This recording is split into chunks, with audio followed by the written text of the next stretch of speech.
Hello மக்களே, இன்றைக்கி வீடியோவில் என்ன பார்க்க போகிறோன்னா சோயா ரைஸ் தான் பார்க்க போகிறோம். அது எப்படி செய்யலான்னு பார்த்துக்கலாம் வாங்க. 1 ஸ்பூன் எண்ணெய் ஊற்றிக்கலாம். ஒரு பெரிய சைஸ் வெங்காயம் குட்டி குட்டியாக கட் பண்ணி வச்சுக்கிறேன், அதையும் இதில் சேர்த்துடலாம். இதை நல்லா வதக்கிக்கலாம்.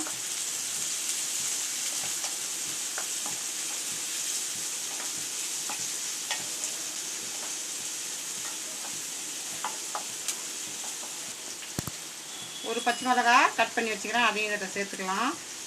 இதையும் சேர்த்து நல்லா வதக்கிக்கலாம்.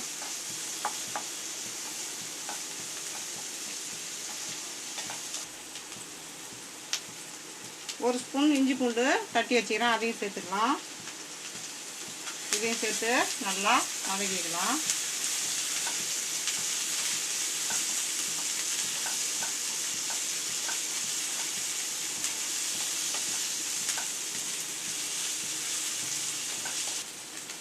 ஒரு பெரிய சைஸு தக்காளி கட் பண்ணி வச்சுக்கிறேன், அதையும் சேர்த்துக்கலாம்.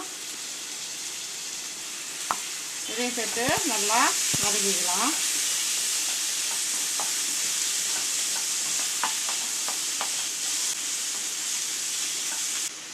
அரை ஸ்பூன் உப்பு சேர்த்துக்கலாம். அரை ஸ்பூன் தனி மிளகாய் தூள் சேர்த்துக்கலாம். மல்லித்தூள் 1 ஸ்பூன் சேர்த்துக்கலாம். 1 ஸ்பூன் சிக்கன் மசாலா சேர்த்துக்கலாம். கொஞ்சமாக மஞ்சள்தூள் சேர்த்துக்கலாம். இது எல்லாத்தையும் நல்லா கலந்து விட்டுக்கலாம், நல்லா கிளறிக்கலாம்.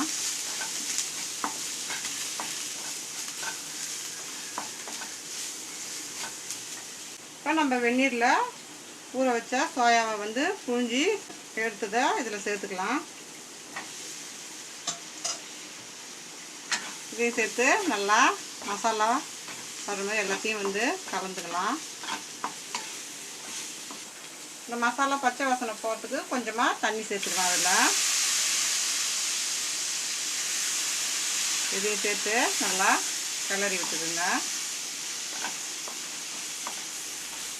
கொஞ்ச நேரம் இதை மூடி வச்சிடலாம். இப்போ மூடி எடுத்துக்கலாம். நல்லா ஒரு கிளறிடலாம்.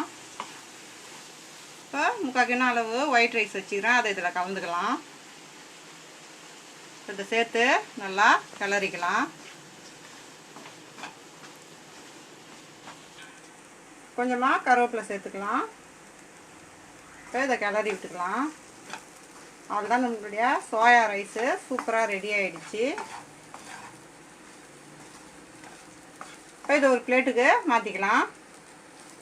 நம்மளுடைய சோயா ரைஸ் சூப்பராக ரெடி ஆகிடுச்சு. இந்த வீடியோ பிடிச்சிருந்தா லைக் பண்ணுங்கள், ஷேர் பண்ணுங்கள், கமெண்ட் பண்ணுங்கள். மறக்காம நம்ம சேனலை சப்ஸ்கிரைப் பண்ணிவிட்டு பக்கத்தில் இருக்க பெல் ஐக்கான் கிளிக் பண்ணி ஆளுன்னு கொடுத்துருங்க. தேங்க்ஸ் ஃபார் வாட்சிங்.